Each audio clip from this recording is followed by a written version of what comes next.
Hearing loss is a common feature of the Filipino life. 1 in 6 Filipinos are actually affected with some form of hearing loss.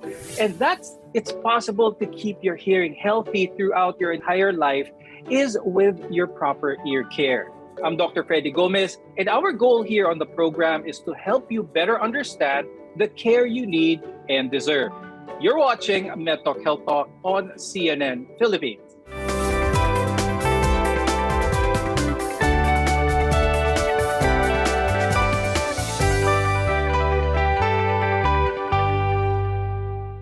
According to the World Health Organization, 1 in 6 Filipinos are affected by hearing loss. 1 in 4 people in the world are affected with hearing loss as well. And our guests today will share with us more about this topic. Let's welcome Dr. Franco Louis Abes, who is an ear and dizziness specialist and the section head of otology at the Manila Doctors Hospital, as well as the Makati Medical Center. Joining us as well is Maria Isabella Lacson. She's a clinical audiologist from the Medical City. Doc Paco, how does our brain interpret sound, or what is the normal way in which people are able to hear?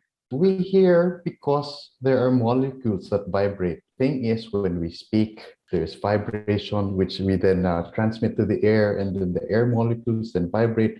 And then we tend to catch these air molecules, these vibrations by our concha, which are then caught and then are transmitted into our ear canal. And thus, our tympanic membrane then catches all of these sound waves and are then concentrated by the middle ear into the oval window of ours. And then it is received by our cochlea, which then acts as a transducer, which transforms all these mechanical sound waves into electrical signals, which are then transmitted to our brain and are thus interpreted as sound by our brain. Now, for a lot of people who might not be aware, how is dizziness associated with that of hearing? Well, the thing is, our ears are not just meant for hearing, also holds our receptor organs for balance, one in each of our ears, which comprise of our utricles, and then our saccules and our semicircular canals on each ear. These are then receptor organs, which then transmit signals to our brain, depicting positions in space. And then they are housed in the same organ, which is the inner ear, which is also responsible for hearing. Let's talk about hearing loss. And I'd like to ask Micah, when it comes to hearing loss, a common question ng maraming tao might have is, what type of hearing loss do I have? Paano natin malalaman, Micah, ano ba yung mga klase ng hearing loss na pwedeng mangyari sa isang tao? Depending on what is causing your hearing loss, that's when we can call it conductive, which is either depending on what is causing your hearing loss, that's when we can call it conductive, which is either outer ear or middle ear. So depending on what's causing it, it could be an infection, or it could be something like noise-induced hearing loss, age-related hearing loss. That is how we're going to classify what type of hearing loss you have. And what a good basis for that is if you actually go through what we call an audiometry test. Dr. Paco, what are the more common causes ng Filipinos when it comes to hearing loss? So on a day-to-day basis, I mostly see these patients in my clinic. So commonly from all ages, being from children to adults, very common to have impacted cerumen inside their ears. Because sometimes we have this habit, especially during the pandemic, to overclean our ears. So the problem is, instead of the wax going out naturally, as a natural cleaning mechanism for our ears, we tend to compact it by using earbuds or putting something inside our ears. And then the cerumen becomes impacted, it occludes the ear canal, thus causing some form of conductive hearing loss. With that type of hearing loss, Dr. Paco, simply removing or cleaning the ear of that obstruction, will that be able to bring back the normal hearing of the person? Well, most of the time it does. But then sometimes it's not just the impacted cerumen that's a problem. Some of these patients might be suffering from middle ear problems, such as when they have a perforated eardrum underneath that impacted cerumen, that it can cause further conductive hearing loss. But then sometimes, especially in the elderly patients, it's not just an impacted cerumen, they might have some form of sensory neural hearing loss, or which what we call as age-related hearing loss, such as presbycusis, on top of the impacted cerumen. Thus, these patients could have what we call mixed hearing loss as well. When a person comes to you with hearing loss, pantay ba ang hearing loss ng kaliwang tenga at ng kanan, or is it mostly one ear is more affected than the other? I have had cases, a variety of cases actually, Doc, and it's very case to case. Now, it's also, like I said, dependent on what's causing it. If it's sensory neural hearing loss, that's probably because of age, like what Dr. Abe said, age-related hearing loss or noise-induced hearing loss. It could be what we call symmetrical, wherein both hearing thresholds, the lowest levels that we can hear, are more or less at the same level. Now, what could cause unilateral or one-sided hearing loss could be a multiple of reasons. One is impacted cerumen. If we go a little bit on the more serious side, we have already what we call acoustic neuromas, vestibular schwannomas. Those are tumors naman. So part naman of the hearing tests that we provide our patients with is we actually test both ears separately. So we can pinpoint, is it really symmetrical, or is he or she having difficulty in just one ear? Micah, I'd like to follow up with ano yung mga more common causes ng noise-induced hearing loss dito sa Pilipinas? Because we live in such an urban, like a very population-dense area, traffic is one of the leading causes, and then something as simple as using our earphones and our headphones for music that's too loud, that's also very dangerous. I've been seeing certain drops in what we call noise frequencies actually with our patients recently, and what's dangerous about that is, lalo na if we enjoy the music that we like, our tendency is to boost up the volume. Now, when we return, we'll talk about how we determine that you have hearing loss and how hearing loss affects people, especially senior citizens. We'll be right back. We're your connection to healthcare. You're watching Med Talk Health Talk.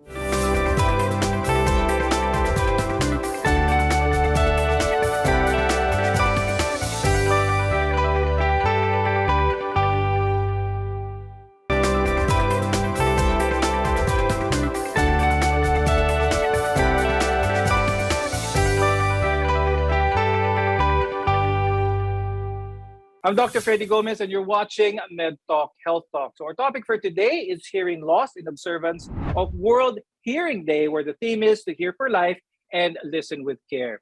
Now, earlier on the show, we talked about some of the different causes and types of hearing loss na mention ng ating mga guests. This time, I'd like to talk about the symptoms that might prompt you that you may have some form of hearing loss, and what are the tests? What can you do once you determine that? What are some of the common symptoms that Filipinos or people might not really pay attention to, but it could already be a sign of hearing loss? Number one, probably lack of comprehension when somebody speaks to you. So it's a very common symptom, especially if you have asymmetric hearing, meaning one of your ears is louder than the other or is weaker than the other. So that's the known cause. Or sometimes even if when you have asymmetric hearing, you have difficulty in sound localization. You don't know where the sound is coming from. So those are the two things when you have asymmetric hearing. But when you have a hearing loss on both ears, there could be lack of comprehension in words. Whenever you watch TV, you have to put up the television or the radio at a very, very high volume as compared to other people. Or some people would even complain that you talk so loudly. So these might be some of the symptoms in which you might suspect that someone has hearing loss. Now, Micah, when it comes to testing or diagnosing hearing loss, what is the test that is most beneficial for audiologists and hearing specialists as well? It will also depend on the age, depending on how old the patient is, because sometimes they won't be able to respond and we can't collect the information that we need. But generally, we have three important tests that I would like to highlight. The first is the pure tone audiometry test, wherein you're going to be hearing a series of beeps, and all you need to do is like a click of a button or a raise of a hand, we know the lowest level of what you can hear. The other is called the speech audiometry test, wherein the tester or the audiometrician or the audiologist will be saying different words that have been validated already. And all the patient needs to do is repeat them back to us so that we can know how clear and how well they can identify and discriminate all these words that are coming in. The third test that I would also like to highlight is what we call the tympanometry test, which tests the middle ear and with relation to pressure, which is a very quick test. And the patient just basically needs to sit there, and then it's probably like a 5 to 10 second test per ear just to rule out anything with regards to the middle ear. Dr. Paco, kapag ang isang tao ay na-diagnose ng may hearing loss, is this going to be permanent? Kapag na-diagnose ka ng hearing loss, there's always hope for you to have hearing. That's the main point. At this day and age, no one should be deprived of functional hearing anymore. Be it you were born deaf or you eventually lost your hearing, there's some way that we can regain your hearing somehow. It only depends on the cause mainly. Now, Micah, when it comes to testing for hearing loss and someone is determined to indeed na mahina na yung pandinig, whether it be one ear or both ears, what are some of the treatment modalities? What are some of the things that could be done? Let's say, for example, noise-induced ang hearing loss niya or age-related hearing loss. What are some of the treatment modalities available for Filipinos right now? So depending on what we get from your audiogram, which is basically how we'll know the grade of your hearing, then that's when we start recommending amplification devices. Of course, should the patient want amplification. Now, I always inform my patients that, hearing loss is actually more obvious than a hearing aid nowadays. Hearing aids are very, very small. And well, if to get technical about it, if you have what we call a moderate hearing loss going all the way to profound, then we can start talking about amplification. Specifically, let's talk about hearing aids, Micah, because hearing aids, especially now, is an investment for a lot of people. Are hearing aids covered by insurance? From what I know, because it's an actual device, like it's an actual technological device, it may not be covered, no. But I would like to say that it's very important and it's an investment because hearing aids are not just as simple as putting on earphones and you can just hear better. It's a high-end piece of equipment that can help amplify sounds coming from your environment to help you hear better. So, which is why I also want to take my time to say that if you don't know your hearing grade, I highly don't recommend buying those over-the-counter hearing aids like online because you have a different hearing grade per person, just like your eyes. Micah, when it comes to that also, there's a stigma, unfortunately, when it comes to hearing aids. People don't like how it looks. It makes them feel insecure, awkward for that matter. Is that still the case with the current crop of hearing aids nowadays? Or are there devices that fit the lifestyle of the person wearing them? Personally, I've noticed the stigma has gone down. Not only that, the hearing aids, well, of course, depending on the severity of your hearing loss, has gotten smaller. So if, let's say, you're in the moderate to severe range, you haven't reached the profound range, you can wear something as small as this. And the wire is very, very small to the point that if you place this in your ear, you wouldn't even notice it. Now, Dr. Paco, since we're still on the topic of age-related hearing loss, can you give some benefits of those senior citizens with presbycusis, with a certain stage of hearing loss already? What benefits will they have if they address that hearing loss? So the thing is with hearing, that's how we primarily communicate. We need our ears to communicate with people because we are generally a speaking community. In society, we speak a lot. That's how we communicate with people, interact with people. So that's our primary mode of communication. That's why it's very important to hear and to speak. So the thing is, when our hearing declines as we age, sometimes we become more socially recluse. We're ashamed of how our hearing is. So, but then unfortunately, unlike in children, where hearing aids are sometimes reimbursed by our PhilHealth system through the Z package for children, which was implemented recently. Unfortunately, among elderly adults, it's not that we don't have that kind of reimbursements yet.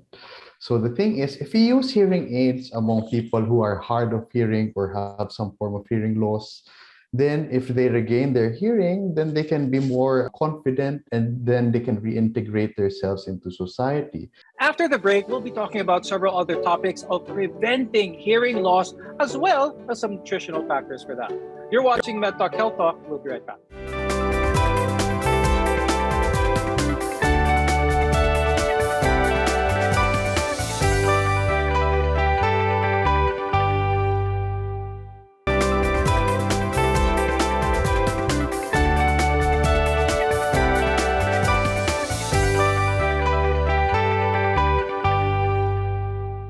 No matter how old you are, there are some things that you can do to help stop loud noises from damaging your ears permanently. I'm Dr. Freddy Gomez, and you're watching MedTalk Health Talk, where your care always comes first. Micah, when it comes to noise-induced hearing loss, earlier on the show, you talked about how nowadays a lot of people use their earphones at such high levels. How can this be prevented? What are some of your tips for those who like listening to loud music? So nowadays, most devices like phones already have a suggested volume level, and sometimes they come with warnings if you boost up the volume. So try to keep it at that level, at that what they consider a safe level. Another thing that I would suggest is also taking frequent silent breaks, as we call it. So even actually with occupational safety and health standards, they ask that for people who work in very noisy environments to take frequent breaks, because that gives our inner and outer hair cells in our ear. And also, if you can turn off any unnecessary background noise, especially if you're working or you're studying and then your TV is just on and you're not paying attention to it, then give your ears time to rest na din. Now, Dr. Paco, does age-related hearing loss have any association or have any relation with a history of exposure to loud sounds? Well, the thing is, age-related hearing loss and noise-induced hearing loss are a little bit different.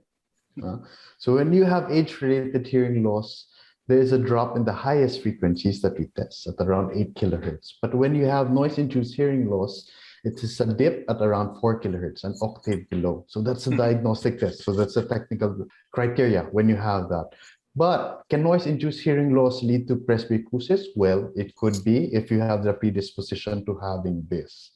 And it could be worse if you have noise-induced hearing loss by itself. Micah, do you have any tips or advice for the viewers, especially when it comes to hearing loss? If you already are asking all these questions, like, can you please repeat what you said? Nagaha ka na all the time. Please see consult with an ENT and an audiologist, get a hearing test done, at least for peace of mind to know what your grade is. And for those with babies, please look into, it's actually a law, RA 9709. We have a universal newborn hearing screening program, which what Doc Paco said, the vision is no one should be deprived of hearing. So we actually follow this, and this is a law wherein we screen babies, and if we find any hearing loss, we properly diagnose them, and then we start an intervention or rehabilitation program. This is very important. So at least from the beginning, we can start helping these babies hear better. And Dr. Paco, do you have any final words, especially with us observing World Hearing Day? Yeah, of course. I want everybody to hear so we can communicate adequately in our hearing society. Because the thing is, the primary mode of communication of human beings is still through speech. And we only get to perceive speech if we can hear adequately. And as we mentioned earlier, at this day and age, no one should be deprived of functional hearing anymore. Thank you very much. This discussion was indeed very helpful. Thank you to hearing and dizziness specialist Dr. Franco Louis Abes and clinical audiologist Maria Isabella Lacson. Maraming salamat sa inyo. Now, when you start losing your hearing, you may worry that your ability to communicate with everyone goes away as well. But this is only true if you don't seek help. If you think you have signs of hearing loss, please make sure to visit your doctor. We want to be your partner for a lifetime of good health. I'm Dr. Freddy Gomez, and this has been MedTalk Health Talk on CNN Philippines.